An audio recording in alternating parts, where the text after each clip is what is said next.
Bien,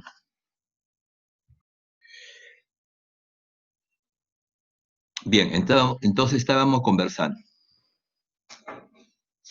Eh, Decíamos ayer que el examen de aparato respiratorio debe ser primero adelante, en la parte posterior, en las partes laterales, sobre todo lado derecho. No se olviden presencia del lóbulo medio que se proyecta hacia el lado derecho y hacia adelante.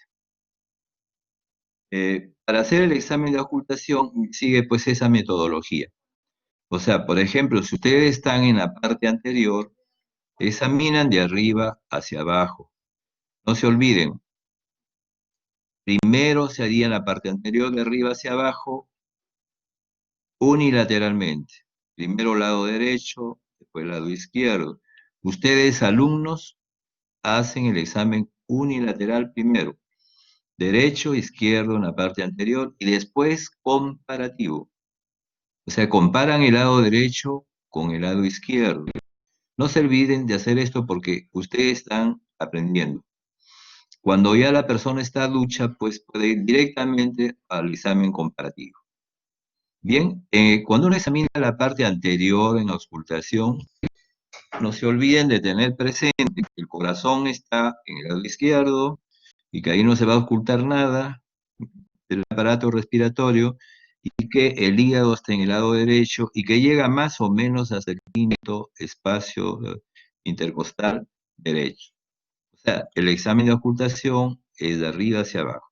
En la parte posterior no se ausculta obviamente las escápulas, ¿no? Sino el espacio que queda entre la escápula y la columna vertebral. Siempre de arriba hacia abajo. Y en lado derecho, en el lado izquierdo y después en forma comparativa.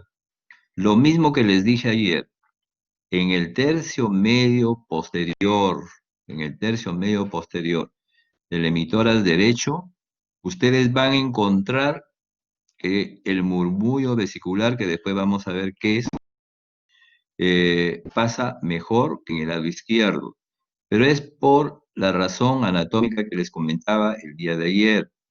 El bronquio derecho es más grueso, más corto, entonces fluye por ahí más aire. Por lo tanto, el murmullo vesicular va a pasar un poco más acentuado que en el lado izquierdo, pero eso es normal. Luego, cuando van hacia arriba y cuando van hacia abajo, se igualan en ambos lados. Esto hay que tenerlo presente para que en alguna circunstancia nosotros no podamos interpretarlo como algo patológico. Entonces, como les dije, primero un lado y luego el otro, ¿no? O sea, uno primero, después el otro y después comparativo. No se olviden comparar. ¿Cómo uno ausculta? Uno ausculta con un estetoscopio. Todos conocen un estetoscopio y deben tenerlo seguro. Entonces, el estetoscopio tiene dos partes ahí. Uno que es el diafragma, que es la parte plana, y el otro que es la campana. En el aparato respiratorio no usamos la campana. La campana ustedes lo van a usar cuando se haga cardiovascular, para la ocultación de corazón. Acá usamos el diafragma. Y cuando uno ausculta bien, cuando ustedes colocan el diafragma sobre el tórax y presionan un poco, no mucho, ni muy poco también, sino en un término medio, como que ese diafragma deje una pequeña muesca en la piel. Entonces, solo así vamos a escuchar bien y no vamos a encontrar a supuestos ruidos agregados. Es muy importante. Entonces nosotros colocamos pues el estetoscopio en el tórax, en cualquier parte del tórax, ya dijimos anterior, posterior. Y lo primero que vamos a escuchar nosotros, mejor dicho, lo primero que van a colocar en su historia clínica, y muchos obvian esto, es el murmullo vesicular. Eso es lo primero que van a ocultar y van a colocar ustedes en su historia clínica. ¿Cómo está el murmullo vesicular? O sea, cómo está en la parte anterior, cómo está en la parte posterior y cómo está en lo posible en el lado derecho. Luego, después del murmullo vesicular, se presentan los soplos. Vamos a escuchar los soplos, vamos a buscarlo. Es en ese orden, no se olviden. ¿Por qué? Porque el soplo es una modificación del murmullo vesicular. El soplo es modificación del murmullo vesicular porque existe algo patológico. Y luego los ruidos agregados, que vamos a verlos posteriormente. Y por último, la voz auscultada y también la ocultación de la tos, que casi no se hace. La voz ocultada sí se hace de rutina, como lo vamos a ver a posteriori. Ahí tienen una lámina de Suros. En esta lámina de Suros lo que trata de demostrar es cómo es el murmullo vesicular. El murmullo vesicular se presenta porque penetra el aire, se modifica en la vía aérea y llega hasta el alveolo. Y de alveolo regresa nuevamente.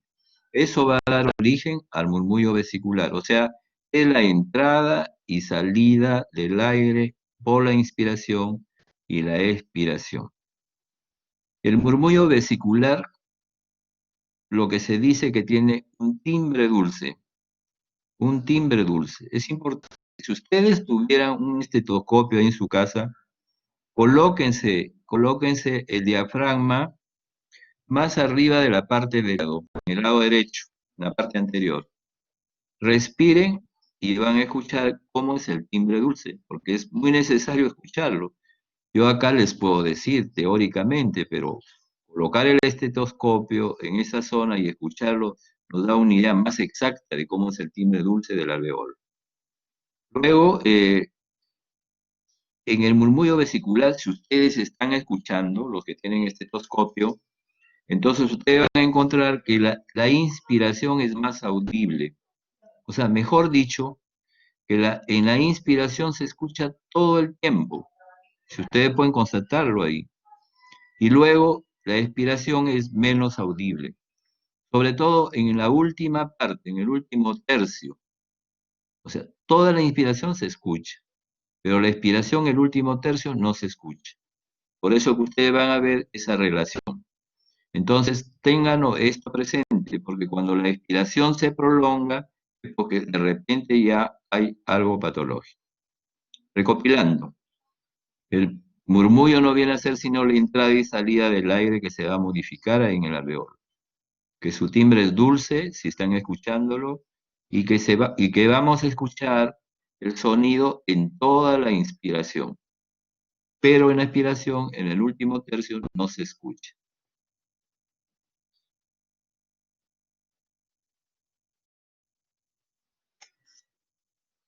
Ojalá tengan un estetoscopio a la mano. Yo pienso que ya han debido comprar su estetoscopio. No me interesa la marca, sino que tengan el estetoscopio. Entonces, yo les había dicho pues que en el murmullo vesicular el, el timbre es un timbre dulce y que hay un tiempo inspiratorio y otro tiempo expiratorio que se escuchen en el último tercio, no se escucha la parte expiratoria. Y también tengo que decirles que la inspiración continúa con la expiración, no hay espacios, no hay espacios. Inspiración, expiración, no hay espacios. Sin embargo, hay una respiración bronquial que ustedes un poco lo pueden comparar si tienen ahí el estetoscopio a la mano, colocándose en la zona supraesternal. A ver, los que tengan un estetoscopio, por favor, colóquese en la zona supraesternal y respiren. Entonces van a encontrar lo que está escrito en la lámina. O sea, la respiración es intensa, áspera, tiene un tono elevado. Si escucharon su murmullo vesicular, van a ver que es diferente, porque el tono de murmullo vesicular no es muy elevado. Acá también, en este tipo de respiración, que es en la zona supraesternal, ustedes van a encontrar una expiración prolongada. A ver, síganos que tienen este estetoscopio. Y tono más elevado que la inspiración. Y otra cosa importante ahí en ese tipo de respiración, que hay una pausa entre inspiración y expiración. Eso también lo diferencia del murmullo vesicular. Entonces, esta respiración bronquial es muy intenso, si es que están escuchándose. Hay una expiración prolongada y que tiene un tono más elevado en la inspiración y que hay una pausa entre inspiración y expiración. Normalmente se podría encontrar en las zonas que están escritas ahí en la lámina, debajo de la clavícula derecha, articulación externoclavicular y escápulo vertebral. Pero cuando este tipo de respiración ustedes lo escuchan en el pulmón, adelante o atrás, se podría decir que es un tipo de respiración de soplo tráqueo-bronquial, que se ha trasladado este sonido hacia el parénquima pulmonar y que seguramente debe haber alguna patología pulmonar. Algo más o menos parecido al soplo tubario, que tiene una tonalidad un poco más baja. Miren las variaciones patológicas del murmullo vesicular. Por ejemplo, el aumento de intensidad. Si ustedes colocan el estetoscopio en un niño, se va a escuchar mucho más intenso. Procuren compararse ustedes con sus sobrinitos, eso, para que vean esa diferencia. En el niño se encuentra más intenso, eso es normal. Y cuando hay respiración suplementaria. Les dije ayer que era respiración suplementaria. O sea, si yo tengo un pulmón que está enfermo, el otro pulmón suple la función del lado enfermo. Si en un solo pulmón hay una parte comprometida, la parte que no está comprometida suple la función del lado de la zona comprometida. Entonces hace respiración suplementaria. Esa respiración suplementaria, lógicamente, produce un aumento de la intensidad del murmullo vesicular. Miren ustedes en qué circunstancias hay disminución o abolición del murmullo vesicular. Primero, por ejemplo, cuando hay alteración de la producción del murmullo vesicular. O sea, ¿dónde se produce el murmullo vesicular? Cuando entra por las vías aéreas hasta el alveolo. Esa es la producción del murmullo vesicular. En cambio, se transmite del alveolo hasta el estetoscopio que están colocando ustedes en el tórax. Entonces, miren las variaciones por alteración de la producción del murmullo vesicular. Por ejemplo, cuando hay alteración del parénquima pulmonar, o sea, hay un proceso que está afectando el alveolo del parénquima pulmonar. El ejemplo clásico sería pues, la condensación. Y el ejemplo clásico de condensación es la neumonía.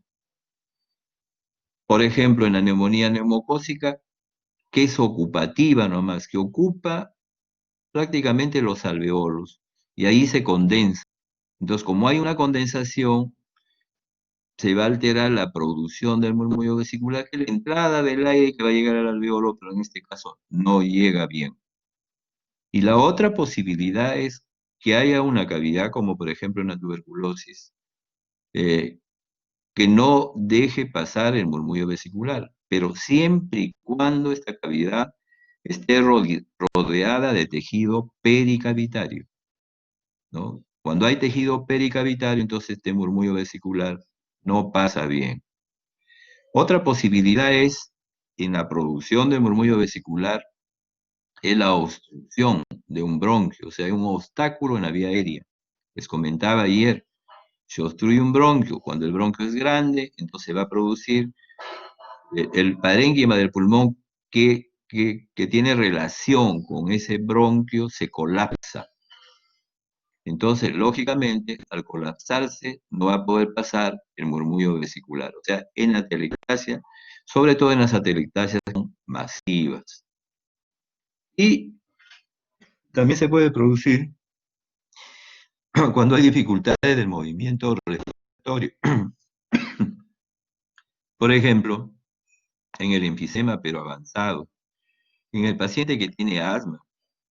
Porque en el paciente asmático, les comenté ayer, se producía una inflamación de la mucosa bronquial, una reacción que se puede producir, que es de repente anticuerpo, una reacción que va a producir inflamación. Y que esa inflamación producía contracción del bronquio, o sea, obstruía,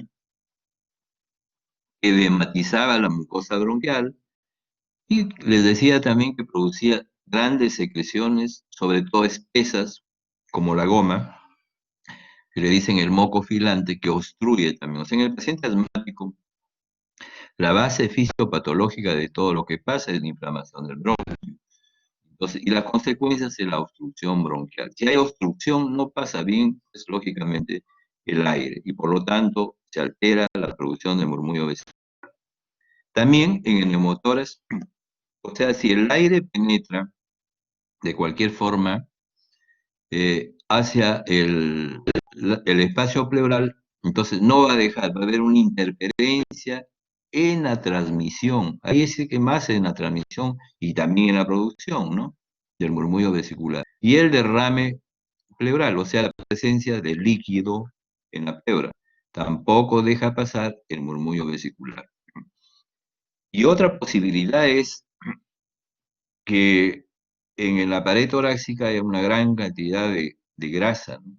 Por ejemplo, en los pacientes obesos, en la obesidad sobre todo mórbida, donde sí va a haber una alteración en la transmisión. O sea, la transmisión del murmullo vesicular desde el alveolo hasta el...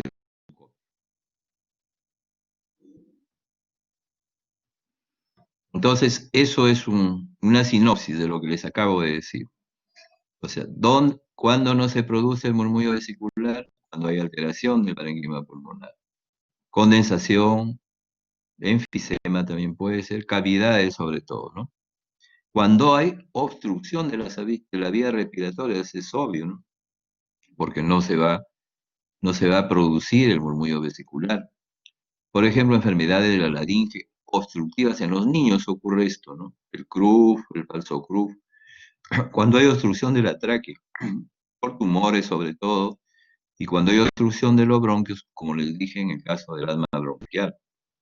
También cuando hay disminución de los movimientos respiratorios, obviamente, por dolor, por ejemplo, entonces el paciente no moviliza mucho los músculos respiratorios. Y eso va a traer como consecuencia disminución del murmullo o en pacientes con escleroderma. ¿En qué circunstancias no se transmite, como lo comentábamos? Cuando hay presencia de líquido, como el derrame pleural. Cuando hay presencia de aire en la pleura, como en neumotoras. Cuando se engruesan las pleuras, lo comentábamos ayer, después, por ejemplo, de un paciente que tiene derrame pleural, que fue tratado, que las pleuras se engruesan, se pegan, eso produce fibrosis pleural que no deja pasar el murmullo vesicular. Y también cuando hay aumento de grosor de la pared torácica. Dijimos la obesidad mórbida y también las grandes anasarcas, o sea, el paciente que tiene mucho edema.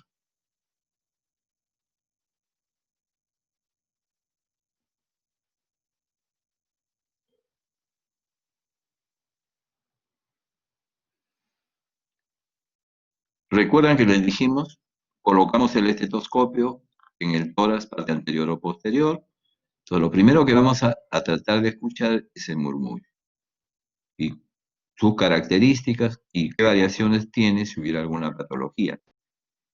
Dentro de la metodología, en segundo lugar, están los soplos. ¿Por qué? Porque el soplo es la modificación del murmullo vesicular. Cuando hay alguna patología en el pulmón o en las pleuras. Entonces, el soplo más conocido es el soplo tubario, ese que vamos a escuchar más en la práctica médica. Y este soplo tubario, su onomatopeya es AEO, así, yo no sé si me escucharán a través acá del micro, que sea, en ese sentido, así es más o menos. Pues es una respiración laringotraqueal que ha bajado un poco su tonalidad, pero no hay pausas, no hay pausas, ¿no? Ahí en esa respiración laringotraqueal sí hay pausas, acá no hay pausas, es seguido. Y el ritmo es inspiratorio y expiratorio, son los dos tiempos, los dos tiempos. Su intensidad se compara como intenso y resonante y su tono elevado y agudo, como dice la lámina. El timbre es rudo. Y hay una característica muy especial en el soplo tubario que hemos podido ver con la práctica médica, que se irradia. O sea, no localizado nomás a veces en el lugar donde está la patología, por ejemplo, una condensación, sino que se irradia hacia arriba, hacia abajo. Nosotros hemos tenido la oportunidad de ver excepcionalmente la irradiación en el lado contralateral a la lesión, pero eso es excepcional. Nosotros siempre en medicina pensamos más en lo frecuente. Entonces, para que se produzca un soplo tubario, es necesario que haya condensación. Es básico. Si no hay condensación, no hay soplo tubario. Y para que haya soplo tubario, tiene que haber una serie de requisitos. Por ejemplo, que la vía aérea sea permeable, que no esté obstruida, que haya una condensación, por ejemplo, una neumonía, que esa condensación sea superficial. Y es importante porque cuando es superficial, los bronquios de 3 y 4 milímetros llegan a esa zona. O sea, tienen que llegar bronquios de 3 y 4 milímetros de diámetro a ese lugar. Y esa condensación sea amplia. Como verán, hay una serie de requisitos para que se pueda producir un soplo tubario. O sea, no siempre existen los requisitos para que se escuche un soplo tubario. Entonces, pueden haber condensaciones o pueden haber neumonías, por ejemplo, que no den soplo tubario si no hay estos requisitos. Por ejemplo, que la condensación sea muy profunda o que la condensación no sea tan amplia o que haya una obstrucción de la vía aérea. Entonces, no están los requisitos ahí. Tienen que haber requisitos para que haya soplo tubario. Pero muy importante, cuando yo encuentro un soplo tubario, estoy pensando que el paciente tiene una condensación. El otro tipo de soplo es el soplo cavitario, menos frecuente de encontrar el soplo tubario. El soplo cavitario también es una modificación del murmullo vesicular y su onomatopeya es O, así más o menos. Se encuentra en los dos tiempos, expiratorio e inspiratorio, pero sobre todo es inspiratorio, incluso en la inspiración. Y su tono es bajo, grave, su timbre dicen que es como a oquedad. Y ustedes podrían compararlo más o menos colocándose una concha de mar en el oído. A esa concha de mar grande, por supuesto, penetra el aire, produce una resonancia y un sonido muy parecido al soplo cavitario. Para que el soplo cavitario se produzca, es esencial que haya una cavidad. Es fundamental que haya una cavidad. ¿Mm? Y las cavidades se pueden presentar en la tuberculosis, por ejemplo, frecuentemente, pero también pueden haber cavidades en pacientes que tuvieron un quiste hidatídico y tuvieron vómitos, expulsaron el contenido. Entonces, queda la cavidad, queda un tejido alrededor de esta cavidad. También a veces en los abscesos, no es común. Y los autores describen a veces en las bronquiectasias, que se inflaman, sobre todo las bronquiectasias saculares, que se inflaman y producen un tejido pericavitario alrededor. Entonces, en esas circunstancias podrían darlo, pero esto no es frecuente, yo nunca lo he escuchado, tengo más de 40 años enseñando semiología, nunca lo he escuchado, pero los libros lo dicen.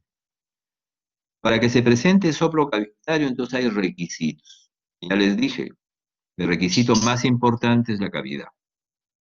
Y que a esta cavidad, obviamente, llegue un bronquio de 4 milímetros de diámetro, que toda la vía sea permeable, toda la vía aérea sea permeable, que esa cavidad esté limpia, completamente limpia, no haya contenido en nada, que tenga bordes lisos, y que alrededor de la cavidad haya un tejido pericavitario para que pueda resonar, ¿no? La respiración, o sea, la entrada y salida del aire. O sea, como verán ustedes, los requisitos son más amplios que para el soplo tubario. Por eso que el soplo cavitario lo escuchamos con menos frecuencia. El otro soplo importante es el soplo pleural. Y la onomatopeya del soplo pleural es en E, así. Es muy suavecito el soplo pleural. Es expiratorio, no se olviden, es expiratorio. Lo diferencia del tubario. Y, y la intensidad es débil, como les estoy mostrando. Su tono es dulce apagado y no tiene mucha resonancia. Para que se presente soplo pleural, siempre es importante que haya derrame pleural. Y ese derrame pleural tiene que tener una cuantía, y la cuantía es moderada. O sea, un derrame pleural masivo o un derrame en escasa cantidad no van a dar soplo pleural. Tiene que tener un derrame de moderada intensidad, de moderada cuantía. Entonces, para que se presente soplo pleural también hay requisitos como para los otros soplos. Decíamos, un derrame pleural de moderada cuantía, una vía aérea permeable. Hay un bronco que también tiene que llegar de 4 milímetros. Y entre derrame y ese bronquio de 4 milímetros, tiene que haber una parte del parénquima pulmonar que esté comprimido o lesionado y que haga a la vez como si hubiera ahí una especie de condensación. Entonces, el aire, al entrar y salir, va a llegar por la vía aérea permeable, por el bronquio de 3 o 4 milímetros, llega a ese lugar que parece que hubiera un parénquima medio comprimido o lesionado, y después al pasar por el derrame pleural se modifica y va a dar origen al soplo pleural. ¿Por qué tiene importancia encontrar soplo pleural? Bueno, nos dice que el paciente tiene un derrame. Ustedes, por ejemplo, están haciendo el serum, están en un lugar muy lejano del Perú, apenas tienen su estetoscopio y entonces hay un paciente y están ante la disyuntiva. ¿Este paciente tiene un problema parenquimal o tiene un derrame? Entonces, ustedes van a hacer la interpretación de toda la historia, por supuesto, y este soplo pleural lo van a interpretar también dentro de ese contexto de síntomas y signos. Pero encontrar un soplo pleural les va a decir, este paciente tiene derrame pleural, y el derrame pleural seguro es de moderada cuantía, y les puede ayudar a algo más, a pensar que de repente ese derrame pleural es inflamatorio, porque causas de derrame pleural hay muchísimas, ¿no? En nuestro medio la tuberculosis, de los derrames inflamatorios, pueden ser las neoplasias, pueden ser los virus, o sea, pocas entidades producen derrames inflamatorios, a veces también las neumonías que se abren hacia la pleura, pero lo restringe en un grupo de patologías, las que les estoy mencionando en este momento, y descarta las otras causas de derrame pleural, de repente por alteraciones de presión oncótica, prostática, etc.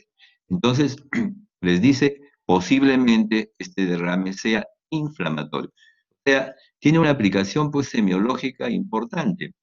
Lógicamente, una explicación también clínica, ¿no? Porque nosotros usamos la semiología para después hacer una interpretación clínica. Luego, el soplo anfórico, que se escucha mucho menos.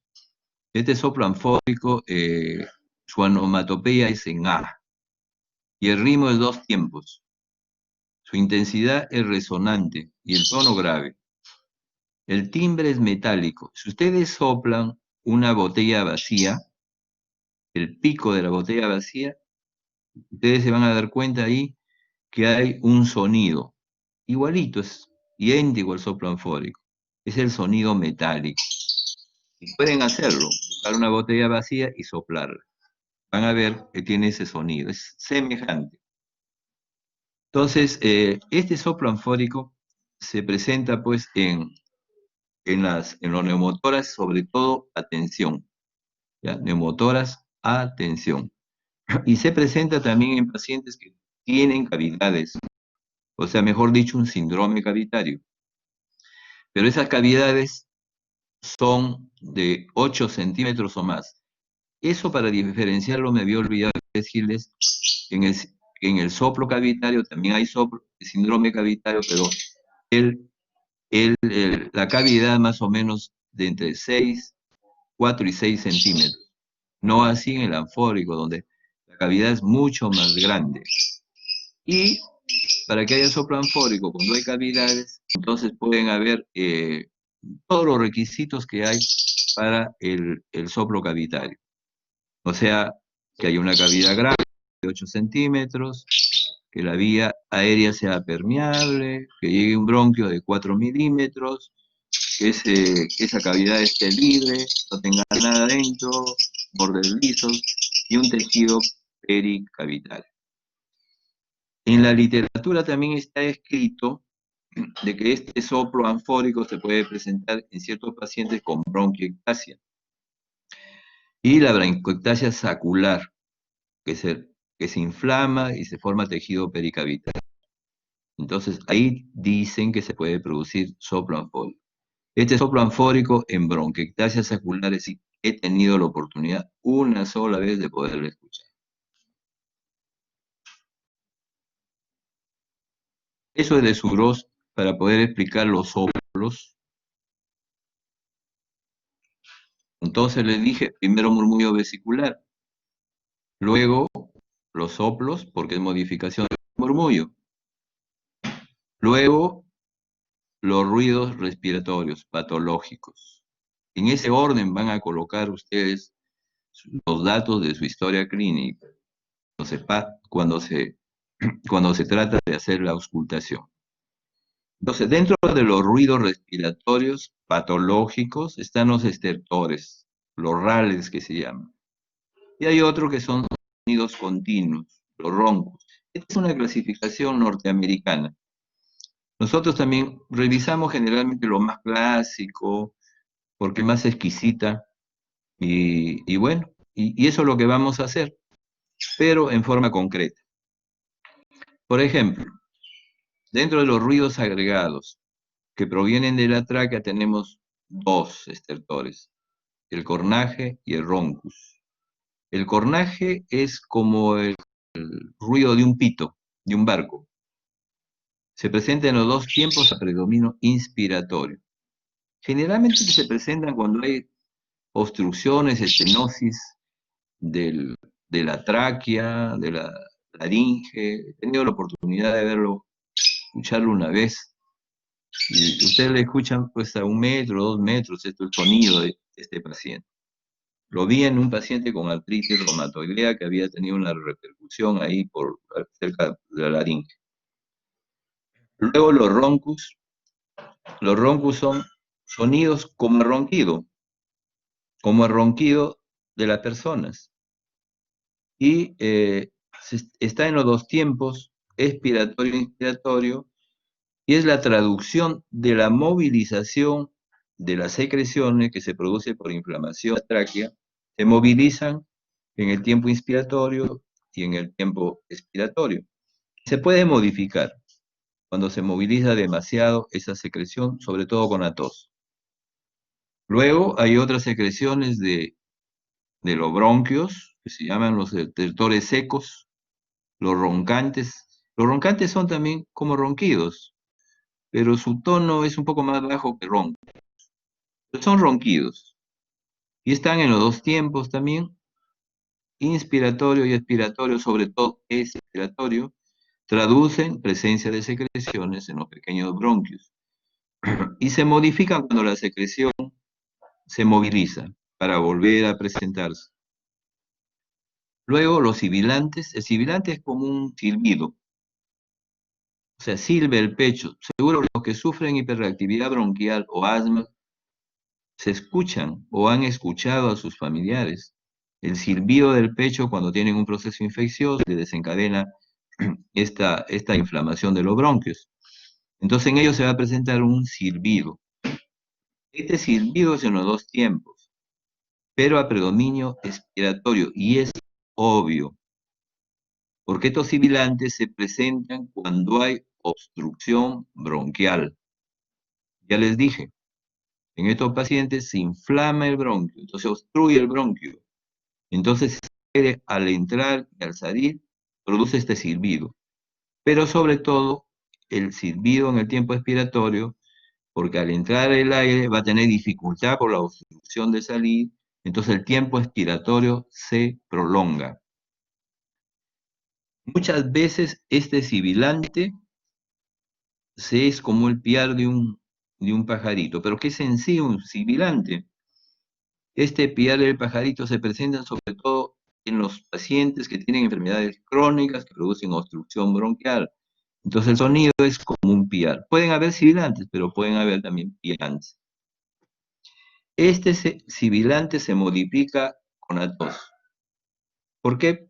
Porque lógicamente la tos modifica un poco la obstrucción. Y eso trae como consecuencia que desaparezca para nuevamente aparecer. Y hay un sonido que se llama wheezing, que es el nombre en inglés en sí, pero nos interesa más que el wheezing es un sibilante. Y es un sibilante localizado, que se encuentra solo en la fase expiratoria, muy localizado, y se presenta en los pacientes que tienen neoplasias del pulmón que obstruyen un bronquio.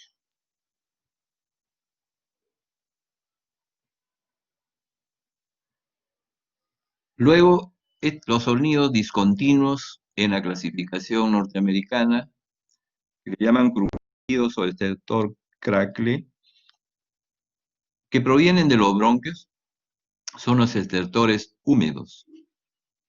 Estos estertores húmedos son los sucrepitantes. Estos sucrepitantes, ¿por qué se producen? Porque en el bronco se inflama, se forman secreciones ahí, y que estas secreciones al movilizarse producen un sonido. Y este sonido es como, por ejemplo, como cuando le ponen oxígeno a un paciente, así más o menos, que está en los dos tiempos, es como un burbujeo. Y este burbujeo se modifica cuando el paciente tose. Muy importante. Cuando el paciente tose, lógico, las secreciones se movilizan, pueden desaparecer para reaparecer. No se olviden, está en los dos tiempos. La presencia de sucrepitante nos indica que el paciente tiene compromiso bronquial. En algunos libros de semiología ya más exquisitos, los dividen estos sucrepitantes de gran burbuja, mediana, pequeña, de acuerdo a los bronquios que lo producen, grandes, medianos y pequeños, pero creo que no tiene importancia práctica. Lo que nos importa es si el paciente tiene un sucrepitante, y si tiene un sucrepitante, tiene compromiso bronquial.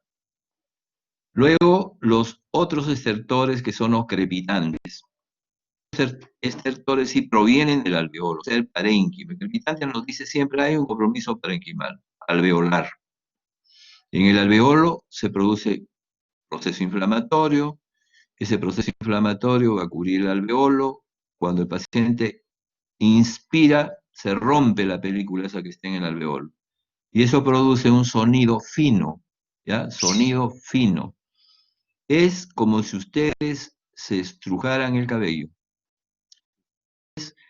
Se estrujan el cabello, van a producir un sonido semejante al crepitante.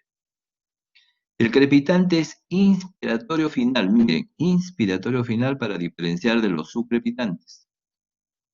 Y no se modifica con la tos, porque es una película que está en el alveolo, no en el bronquio.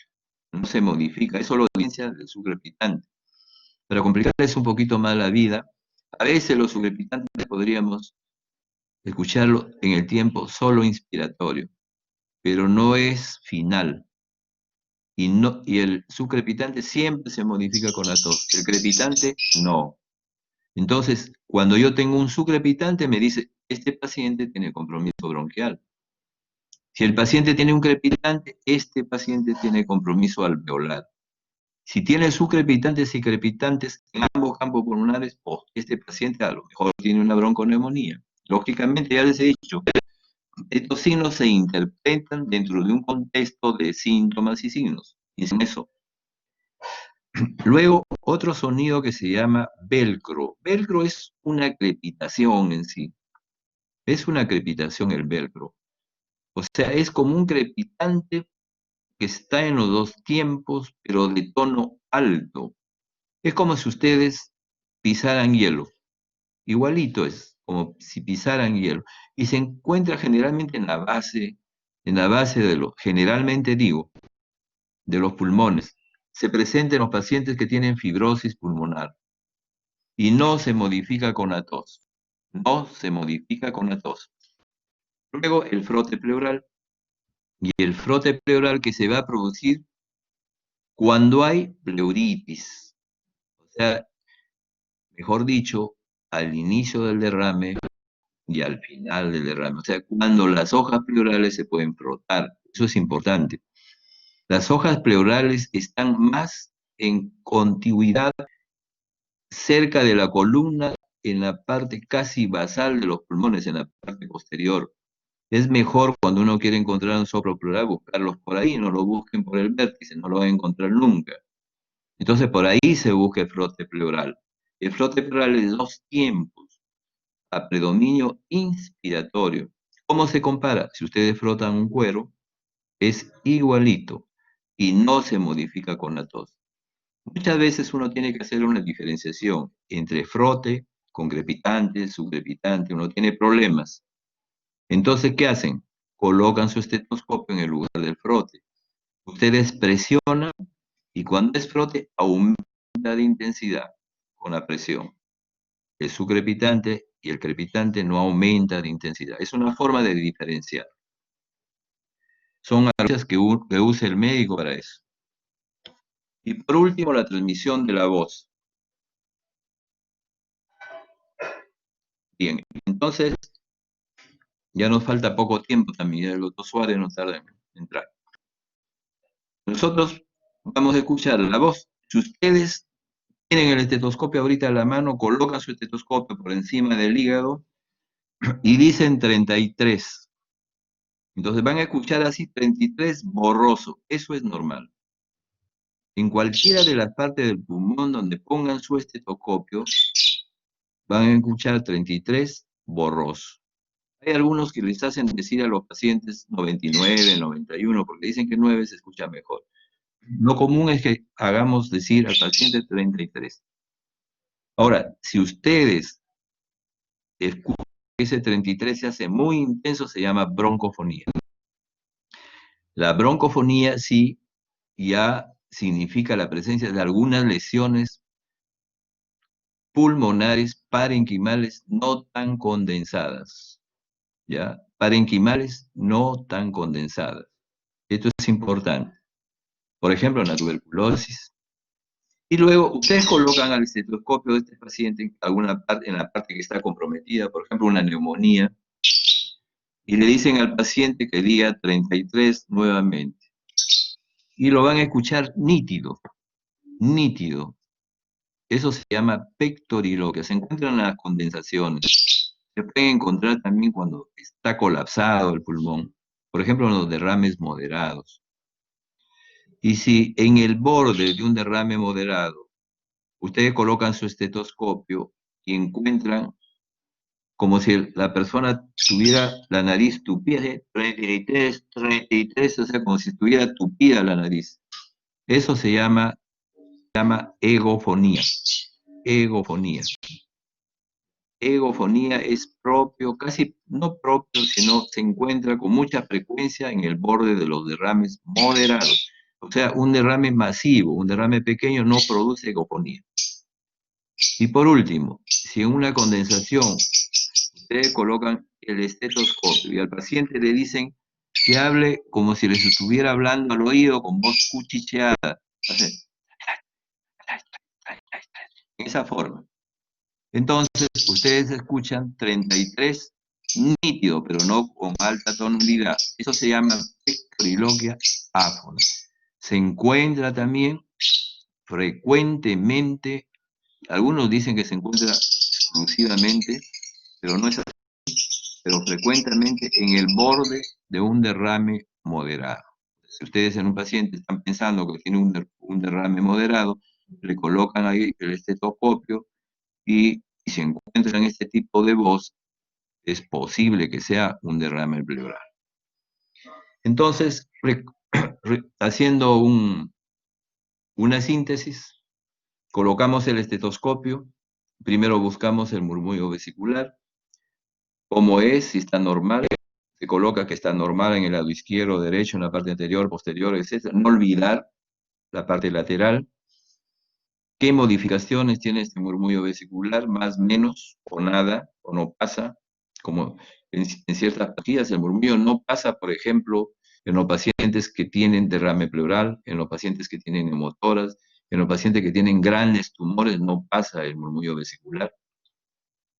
Luego de ver el murmullo, van a haber modificaciones del murmullo, que son los soplos, tubario, soplo cavernoso, soplo pleural, soplo anfórico. Y luego los ruidos agregados, Ahí van a colocar qué tipo de ruido agregado están escuchando y al final escuchan la voz, o sea, la transmisión de la voz. Y si esa transmisión de la voz es anormal, para ustedes correlacionar con otros datos y pensar en un determinado tipo de patología. Con esto vamos a acabar para darle pase al doctor Suárez. No sé si hay alguna pregunta.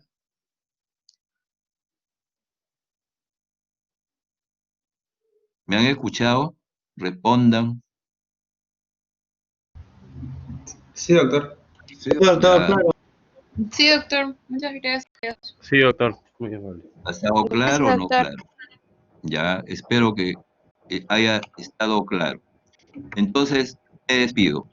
Hasta otra oportunidad. Buenas tardes. No se olvide de dejar para la grabación. Buenas tardes, gracias, doctor.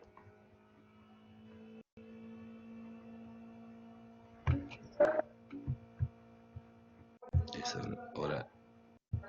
Doctor, no se olvide de grabar Sí, sí, para la sí, grabación, por favor. sí, sí.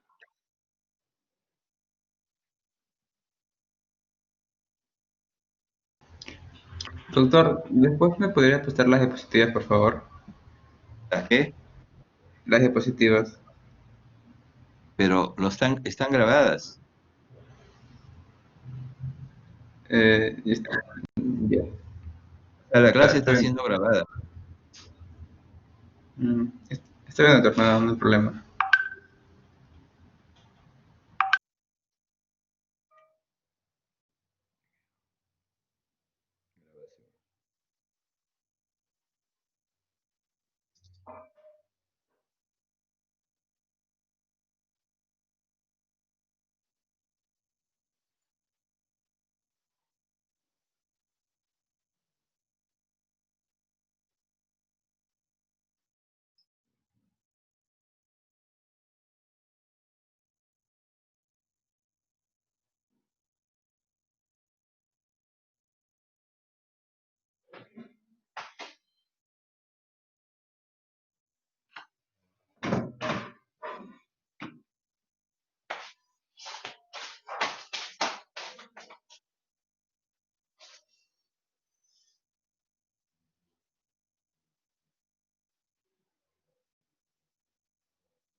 No encuentro esa hojita, no. Tengo problemas. En la clase de prácticas me ocurre, quiero ver. ¿Sí?